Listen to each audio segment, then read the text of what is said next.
Hello and welcome to another 5-in-1 Mayaani Talks with me, Mega of Mayaani Jewellery. Now, the last video I shared a brief initial introduction to native indigenous communities across North America and their jewelry traditions.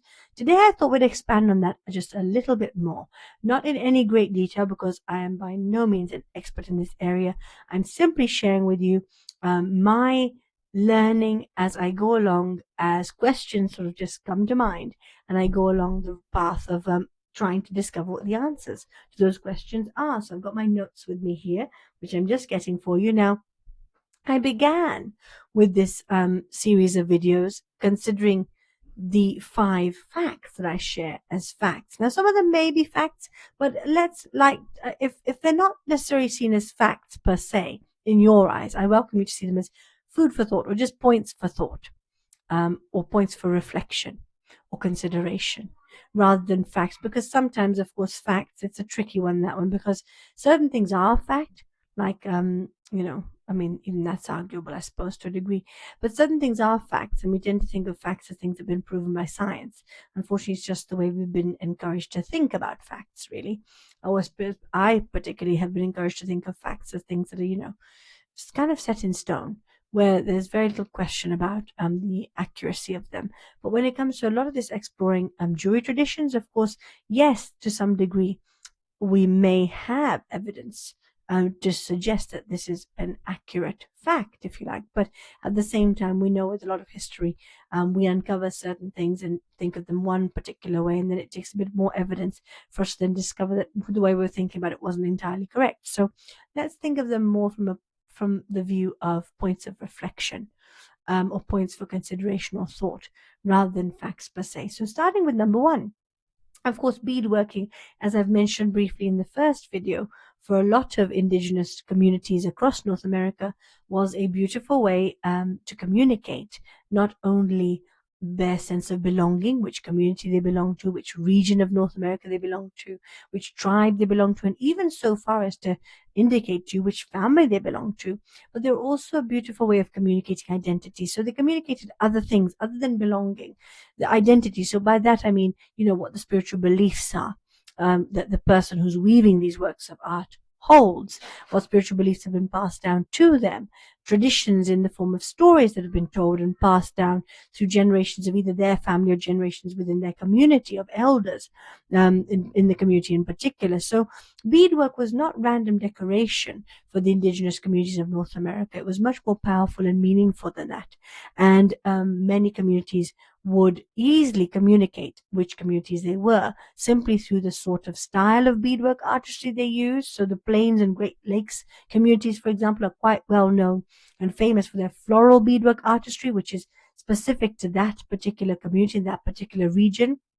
Of course, some of the other indigenous communities of North America used more geometric patterns and styles in their bead weaving.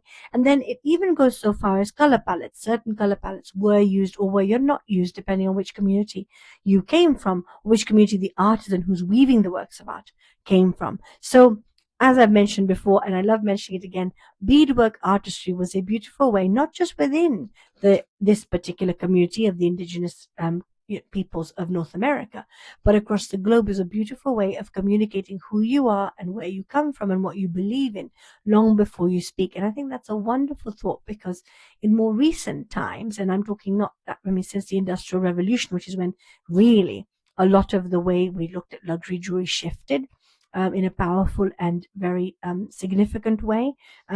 Before that period, jewelry was very much luxury jewelry as well. It was very much a deeply meaningful personal thing, which is why I think we potentially owned fewer pieces, because the pieces themselves were not seen as decoration. First and foremost, they were a declaration. But then, of course, since the Industrial Revolution and coming even to more modern times, more recent times, jewelry has been seen more from a point of view of just aesthetics. So I've been guilty of this myself. You find an outfit, particularly for special occasions for me, but you find an outfit that you're wearing and you want to just complete the look. So you want to find pieces of jewelry to complement, and there's nothing wrong with that. But I think when the pieces of jewelry are so much more deeply connected to you, your heritage, your story, your traditions, everything it is you want to communicate about yourself. I think when they're more deeply connected to that, your pieces of jewelry become so much more powerful. They become a more powerful, more authentic, more, in my opinion, captivating form of luxury. And in my opinion, the essence of true luxury lies within that, rather than the surface value that so many of us place on jewelry, which is typically tied to what the jewelry is made out of and what it looks like. So that's the first food for thought and for consideration. How much do you actually consider pieces of jewelry beyond just looking for pieces of jewelry that actually complement what you're what you're wearing, or what the look you want to achieve? How much do you look at that? And also, when it comes to your jewelry wardrobe, do you find yourself wearing certain pieces more than others? And why is that? Is there a particular story or particular meaning that those pieces hold for you that just makes them that extra bit more special to you than pieces that you've simply bought so that they could match a dress, for example, that you want to wear, or a skirt, or a pantsuit you want to wear, So I'd love to know your thoughts. Please share. Food for thought number 2, or fact number 2. Now, please excuse my pronunciation if it is inaccurate here, because it probably will be. So, wampum belts. You probably have heard of them. I hadn't specifically heard them or known them by that name. I have come across them very briefly. Perhaps they're not as well known of amongst my community, amongst the people I've been exposed to, which is why I don't know about them so much. But wampum belts, the thing that's fascinating about these are, and I thought this is a truly, honestly, a really eye-opening fact for me, because I had never thought of beaded jewelry being used in this sense before, or beadwork artistry being used in this sense before. But essentially, with wampum belts, the beadworks, the beads that were used, which were shell beads, were used to essentially create records, historical records. So, of course, this particular way of using shell beads to record historical events, historical alliances, historical treaties, historical allegiances. I mean, I think it's fascinating that historical records were being documented in beadwork artistry, these shell beads specifically. But this particular use of beadwork artistry is seen amongst the Iroquois Confederacy, and specifically the Haudenosaunee. Again, I apologize for pronunciation, but the Haudenosaunee tribes of the Iroquois Confederacy. And they would specifically use purple and white shell beads. And the idea behind the beadwork artistry was not decoration. It was actually more about memory and record keeping. I think that's fascinating, because so much of history, up until the point where we started recording things, in writing, was passed down through word of mouth. And that's a beautiful thing. But at the same time, there's a lot of potential for history to be altered along the way. As we all know, with Chinese whispers, it doesn't take long before what is seen as subtle, just subtle details, get tweaked or changed along the way. And now, if that happens with historical records, or historical events, or treaties, or alliances, of course, each time you pass that knowledge down by word of mouth to the next generation, a couple of generations along the way, the meanings and the messages have essentially changed themselves completely sometimes, because now there have been enough subtle changes to the words along the way. And of course, memory, we know, is fickle, so subtle changes to the way people recall the details, that by now the actual record that you have, that you're passing on by word of mouth, is not in any way an accurate reflection. If anything, it might be completely far removed from the original. So this was a beautiful way of recording historical events, alliances, treaties, allegiances that were taking place in a way that was not open to human error, not subject to human error and the complications that take place when you're passing down history through word of mouth. So I think that's fantastic and fascinating, eye-opening fact for me when I was looking into jewelry traditions amongst the indigenous communities of North America. Food for thought number 3. Turquoise. Now, you may be familiar with this already, but turquoise, particularly amongst the indigenous communities of the Southwest, so the Navajo tribes, the Zuni tribes, and the Hopi tribes in particular, turquoise was very strongly seen by these communities as protection, deeply connected with not only protection, but spirituality in the natural world as well. So it was considered to bring protection and good fortune to the individuals who wore turquoise. It was also seen to connect the sky with the earth and the water. And I think that's quite, when you look at pieces of turquoise, you can see it. You can see elements of sky in the coloring. You can see elements of water. You can see elements of earth. So you can see how this stone was a beautiful way to represent the connection between sky, water, and earth. And often, later on, this was a development. Turquoise was then paired with silver. So this wasn't an original. Initially, it was turquoise itself, but then as silver came into the communities, it started being paired with the turquoise and added a beautiful. I'm sure you've seen the works of art that come out of the indigenous communities of North America when it comes to silver and turquoise. Stunning, stunning artistry and works of art. I actually have a ring in that style, but it's packed away somewhere. I'm still unpacking boxes, having moved into my new home not very long ago, and mainly focusing on redecorating right now, but that's another story. So, food for thought number 4, of course, adornment, much as with the African communities that we explored in some of my earlier videos, the beadwork artistry, in the case of jewelry in particular, but all beadwork artistry, belts, clothing, shoes, footwear, was a beautiful way for the indigenous communities of North America to pass down their family lineage. And this would take place amongst the women of the community.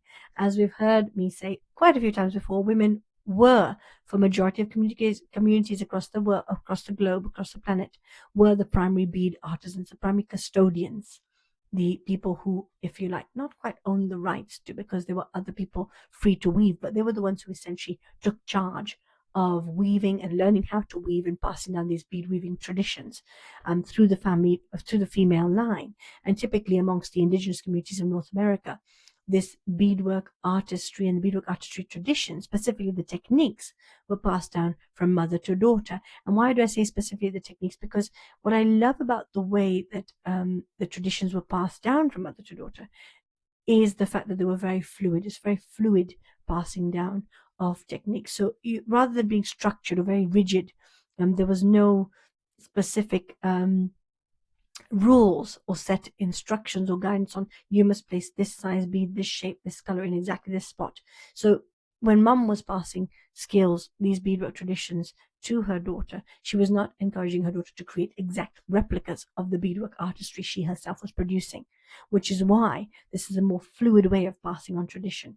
Each new artisan who was initiated into this tradition, each daughter had the freedom to weave with the beadwork techniques that she has now acquired or learned. She's free to weave with those techniques her own stories, her own take, her own viewpoints, essentially keeping the culture, the traditions, the heritage living and breathing. As she lives and breathes and weaves pieces, the history carries on with her, the traditions carry on with her, they evolve as she evolves. And I think that's a beautiful thought, because so often I think in the age we live in now, we're encouraged to think of traditions as very fixed. They're very regimental across many communities. It's true of Indian communities too. There's specific steps you follow in specific orders with specific materials or specific individuals involved. And there's a place for that to a degree, yes. But I think for traditions to be held more meaningfully, it's important for people to be able to feel like they have freedom to live and breathe them. So if you're performing a tradition, for example, a traditional ritual, let's say, if, for example, certain steps of that ritual don't feel right to you, they just, for whatever reason, you don't have to be able to rationalize it, but for whatever reason, they don't sit well with you, you don't feel entirely comfortable, then I believe there should be freedom for you to omit those or alter them or modify them in a way that allows you to feel more comfortable with those particular steps. Because ultimately, if we hold onto traditions too tightly and think of them in too much of a rigid format, then people start to focus more on following the set of rules rather than actually feeling the traditions and the heritage and the stories, which I feel is a much more powerful way of connecting with our past and our ancestors. Food for thought number 5, and the final one. Of course, this may not come as a surprise to you because many of us may already be aware, but essentially the materials that were chosen by indigenous communities in North America to weave into their beadwork artistry were not random. There was a lot of meaning behind them, and they held different meaning depending on the material. So feathers, for example, we'll come back to eagle feathers, but feathers in general was seen as a beautiful way to mark when a person had been given an honor in the community, an honorary title, honorary position, so they marked that. They also marked achievements made by individuals within the community, and they marked or communicated spiritual connections. So if a particular individual is more spiritually connected to the ancestors, for example, feathers might be present in the pieces that are woven for them.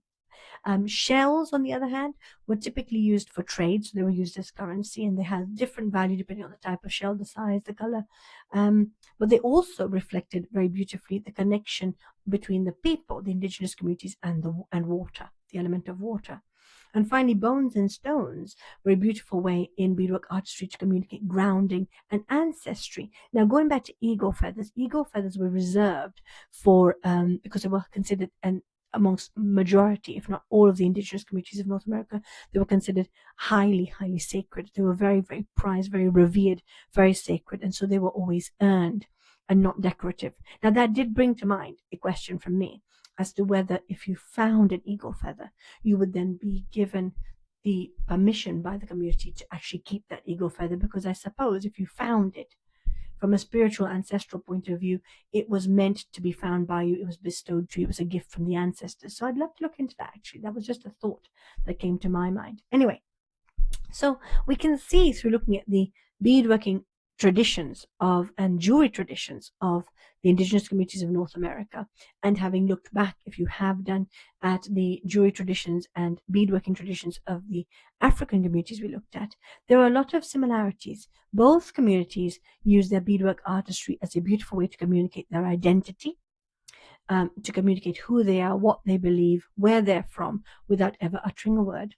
And both communities selected the materials because of the meaning associated with materials above the decorative aspect. Yes, they looked pretty once they were woven together because there was a degree of artistry involved, but that was not the primary focus when the materials were chosen. The focus on the materials was to do with the meaning that they communicated. And same with the colors. Colors were used again because of the specific meanings and messages that the colors communicated.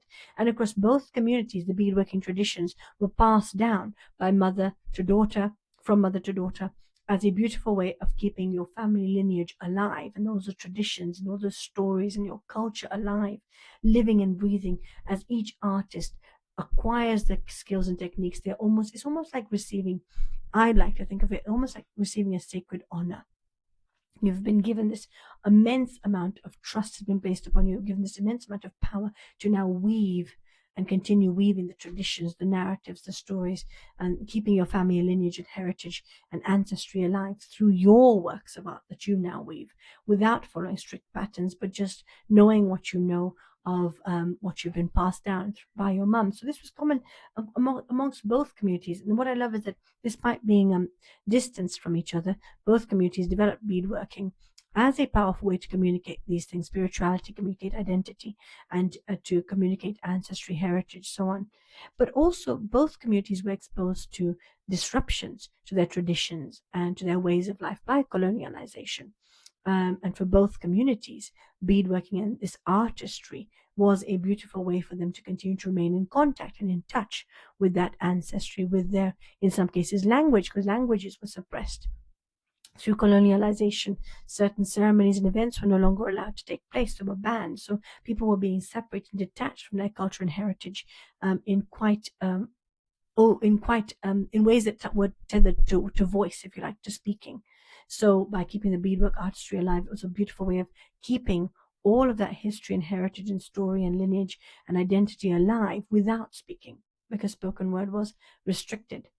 So I welcome your thoughts on this particular video and what you enjoyed taking away from it the most. And I'd love to ask you how much, as I mentioned before, how much the pieces of jewelry that exist in your jewelry wardrobe, how many of them were selected purely for aesthetics, purely from a surface level point of view of wanting to coordinate with an outfit. How many of those pieces that may exist in your wardrobe you actually wear regularly? And how many of the pieces you wear regularly do you find have much more of a deep, personal, meaningful connection to you and your heritage and your story and values? If you've stayed with me this far, thank you very much for staying. If you've enjoyed today's video, please do hit the like button. And of course, feel free to subscribe and hit the notification bell to keep on top of my latest videos. I wish you a beautiful week ahead. I'll be back again soon. And remember, because your jewelry should always be more than just an afterthought. Bye for now.